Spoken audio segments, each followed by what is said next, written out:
अस्सलाम वालेकुम। रिश्ता टीवी से आपका होस्ट जाशा। तो नाज़रीन, हम बिल्कुल फ्री में पूरे पाकिस्तान में रिश्ते करवाते हैं। तो कुछ रिश्ते की अनाउंसमेंट मैं आपके साथ करता हूँ। हमारे यूट्यूब चैनल को आपने क्या करना है, सब्सक्राइब करना, लाइक करना है, और हमारा जो पेज है फेसबुक पेज, इसको फॉलो करना है ताकि हम नई से नई वीडियो आपके लिए भेजते जाएँ। ठीक है।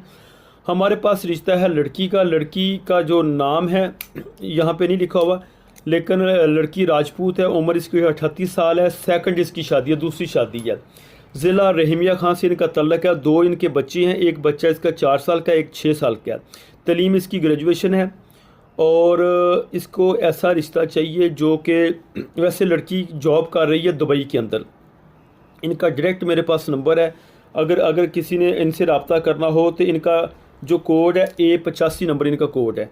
तो बकाया हम नए से नए रिश्ते आपके लिए लेते आते रहेंगे। बहुत शुक्रिया आपका। अल्लाह हाफिज़।